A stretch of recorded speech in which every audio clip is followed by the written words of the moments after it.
Welcome to this podcast series, coming courtesy of Silverwattle Quaker Centre, located in central New South Wales, on the edge of Burrough, or Lake George, the largest freshwater lake in Australia. We acknowledge and give thanks for First Nations groups' care of country. We commit to its ongoing care. I'm Anne Zubrick, a member of the Silverwattle Board.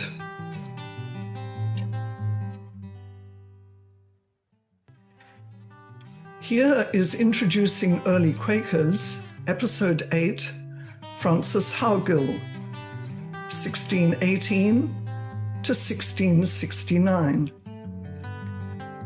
Narrated by Michael Corbett.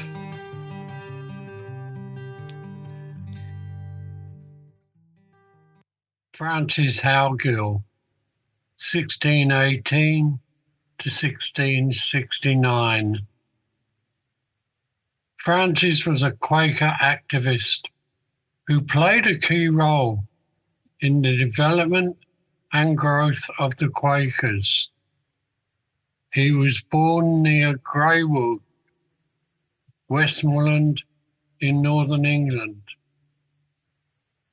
This area became a stronghold for the people called Seekers, and this is where Francis started his preaching. His parents owned the land that they farmed, and Francis worked on the land, but after going to university, where he studied theology, he became the minister of an established church in Colton in 1652, but later left this church when he became dissatisfied with their teachings. His spiritual searching led him to the teachings of other denominations like the Anabaptists, the Independents, Baptists and Seekers, as he wanted something deeper. He joined a group of independent Seekers and became a teacher to that group.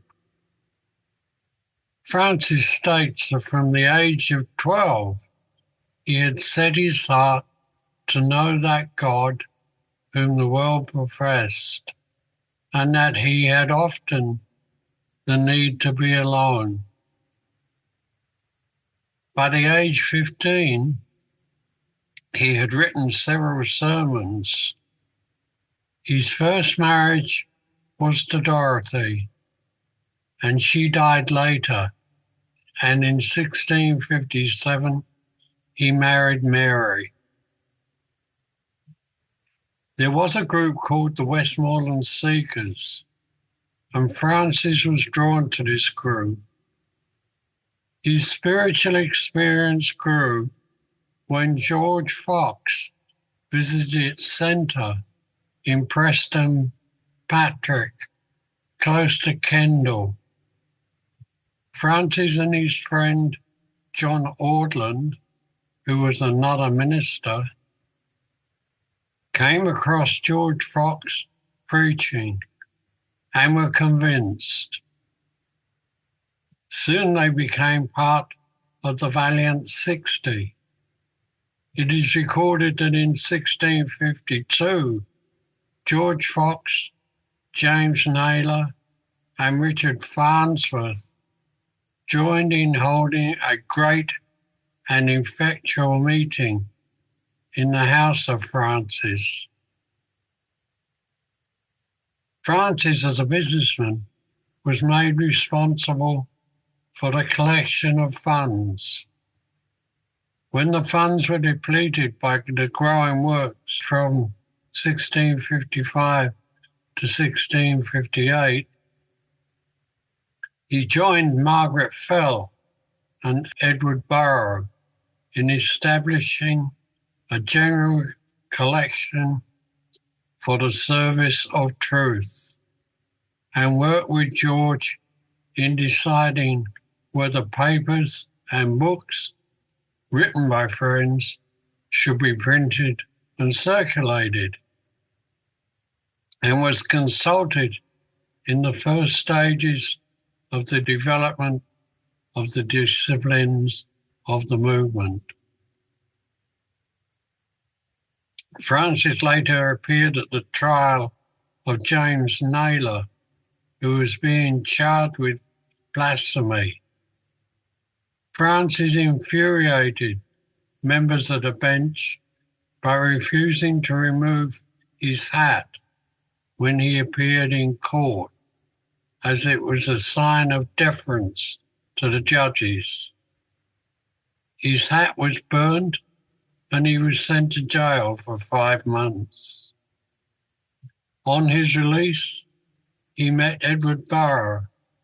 They became close friends and both began to spread the Quaker message and the establishment of the Religious Society of Friends in London.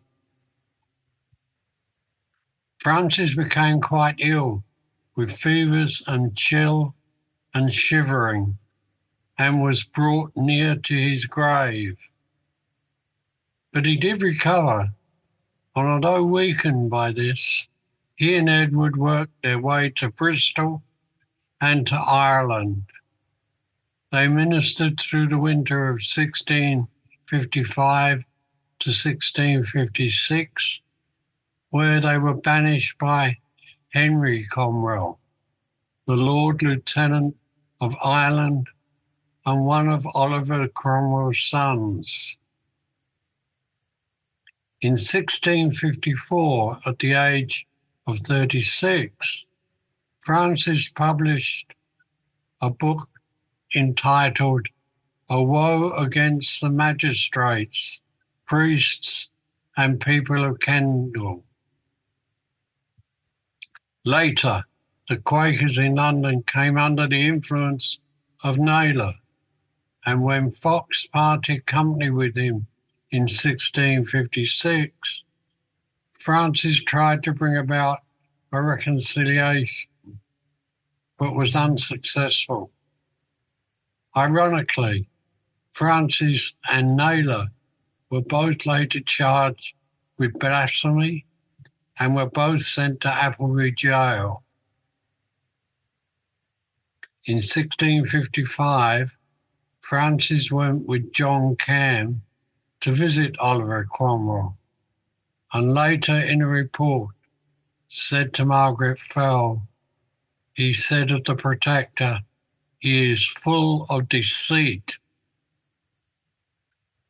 After the Restoration in 1660, which marked the return of King Charles II, Francis claimed in one leaflet a warning more that England has chosen madness for thy crown.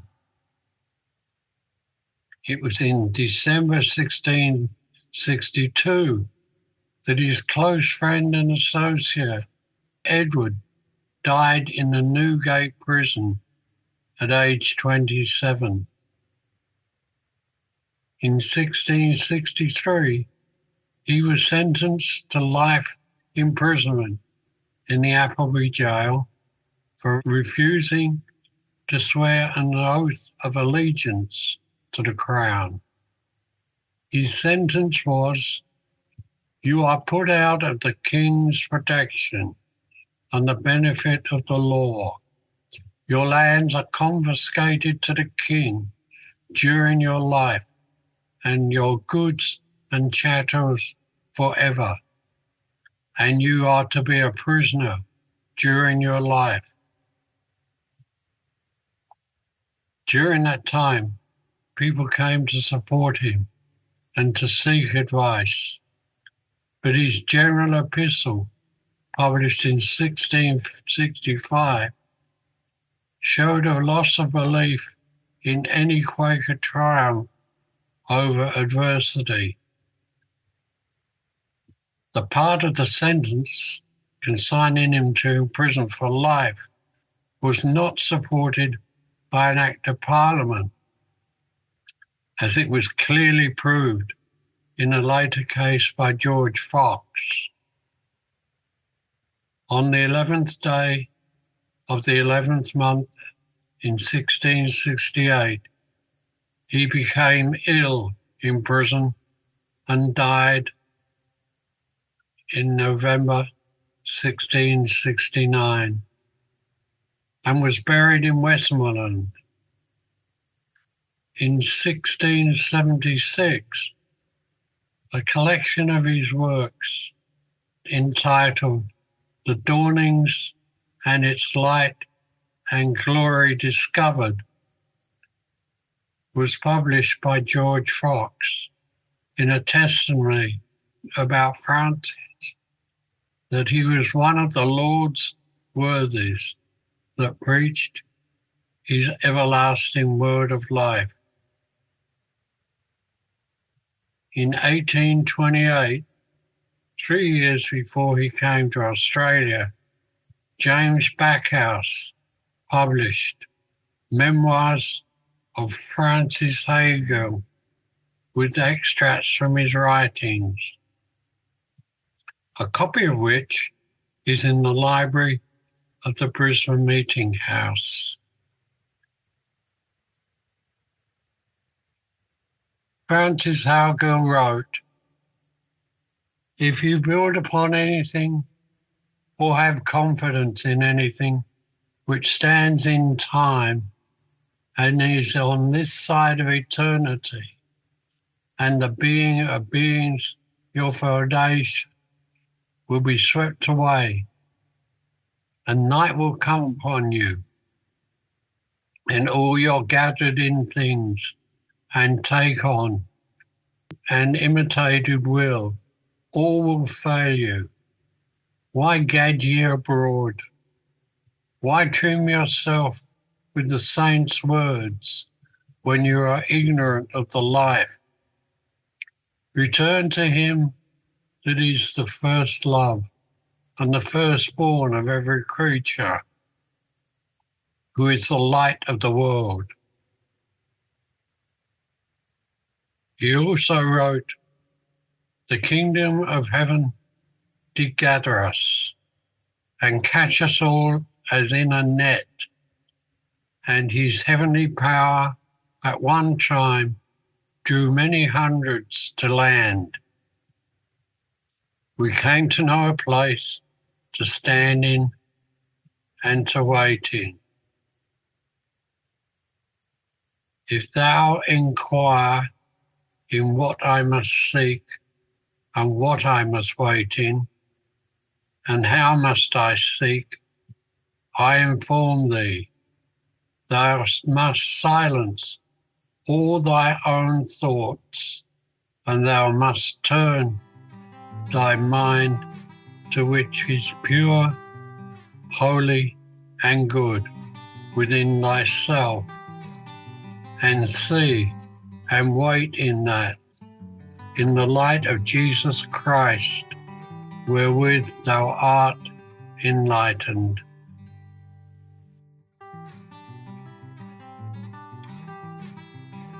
We hope these stories inspire and inform you. You can explore more about Silverwattle's retreats and learning opportunities, both in person and online, at silverwattle.org.au.